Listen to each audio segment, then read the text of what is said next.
Mike, thanks so much for the opportunity to talk about accountability citizenship today. It seems that it's a two-way street. You know, we're seeing right now with this run-up towards whatever we're going to do in Syria. Though the polls have 60% of Americans against anything, it doesn't look like anybody's listening in government. Well, you know, I just have a blog on my Facebook page. It's Accountability Citizenship.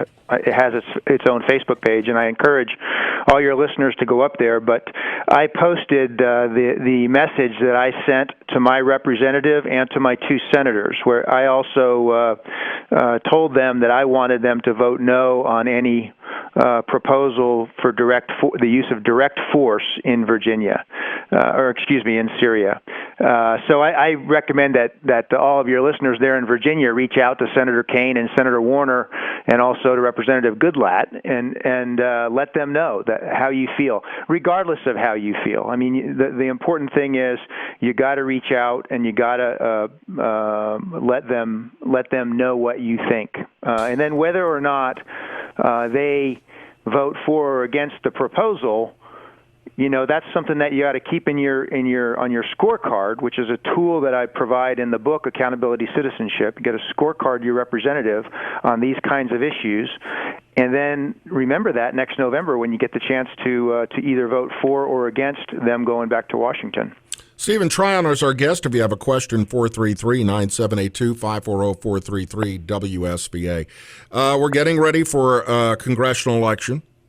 The presidential election has gotten better over the last 3 or 4 as far as turnout, but still nothing like the turnout we really need. Yeah, you know, when you look at the data, I looked at the statistical abstract from 1932 to 2010. And you know, as an Army officer, I took an oath to support and defend the Constitution, and I'm retired from the Army now, and I work for Overstock.com.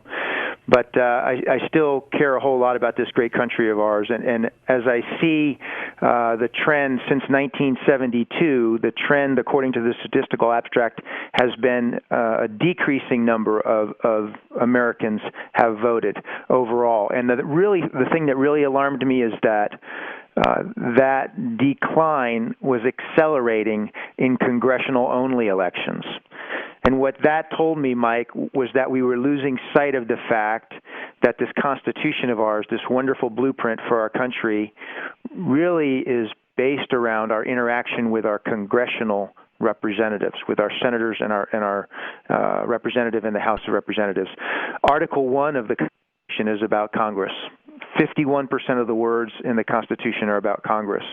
And if you think about the way information was distributed when the Constitution was written, it was by newspapers. They were geographically aligned with congressional districts, more or less, because of the technology of the day.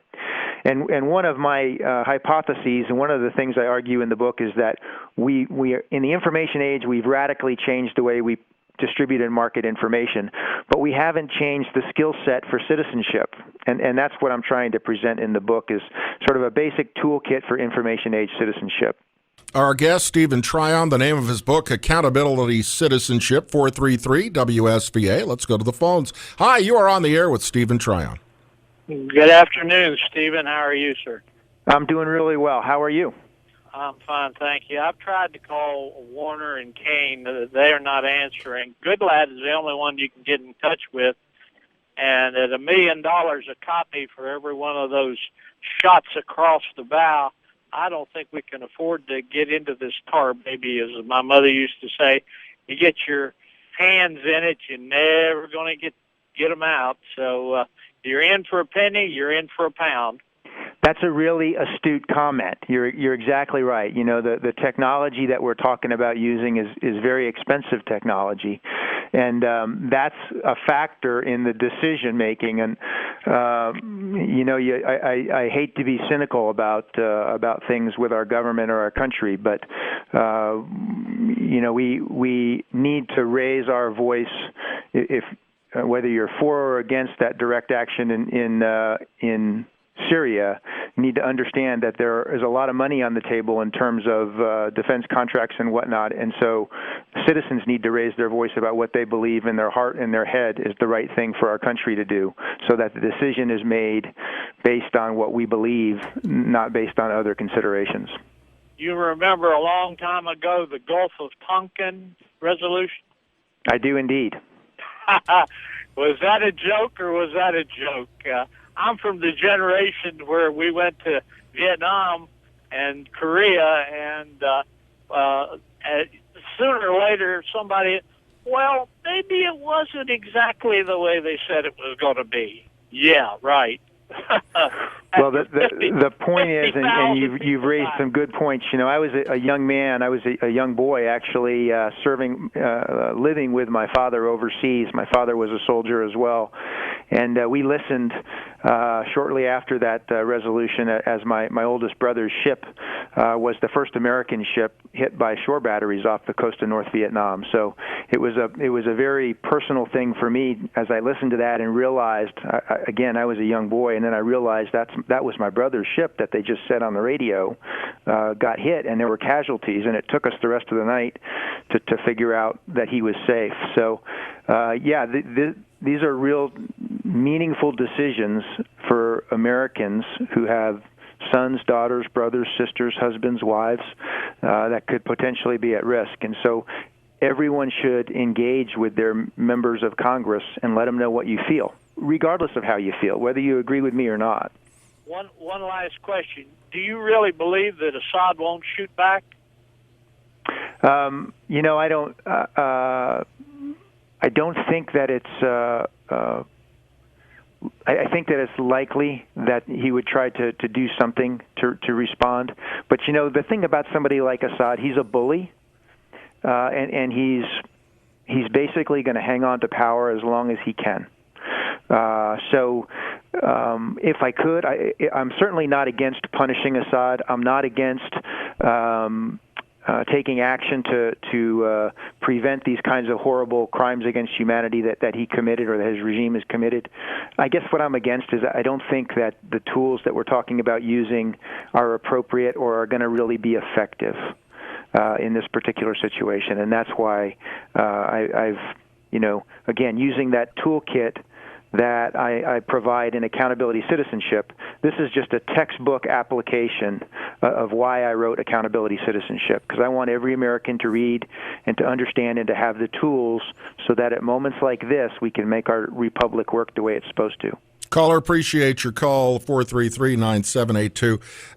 The caller raises, though, a real issue, and that is cynicism. We have become, more than ever before, a nation of cynics, and with good reason. Yeah. We don't know who's telling us the truth anymore. Mike, in Accountability Citizenship, I talk about how we process and distribute information and how that's changed over the last 50 years, kind of along the same pattern. It's along the same timeline as this degradation in voting behavior that I talk about. And I think that the information age basically has created a situation where we market and distribute information in a way that discourages effective citizenship. We market and distribute information in a way that supports what I call the 5 myths. And those myths encourage feelings of helplessness, frustration, and anger on the part of everyday citizens, and it really is hurtful to our country. And so what I propose in the book is a strategy for dealing with the information age, what I call the information stream. And if you apply this strategy, which is basically to focus on the things that are most important to you, balance, to seek a balanced view, and you have to do that actively. You can't just be passive. You have to actively seek a balanced view, and then to engage with the information that you get, and that'll help us get around these myths. But you're exactly right. We do find that there's an awful lot of cynicism, and I think that's a direct result of the way we process and distribute information today. I think it's also a big degree to the way the politicians treat the American people. Well, my view is you got an awful lot of good, well-meaning folks up there that are trying to do their best, and I think that what happens oftentimes is they get captured by one extreme of the political spectrum. You know, in over 400 of the districts in our House of Representatives now, the districts are essentially considered non-competitive between the parties because they've been gerrymandered in such a way that essentially they're one-party districts. So that allows representatives, or that creates a dynamic where the extremes of the political spectrum can control the discussion unless we all participate. And Stephen, again, I got to run, why I wrote the unfortunately. book. I've got to run. Where's your book available?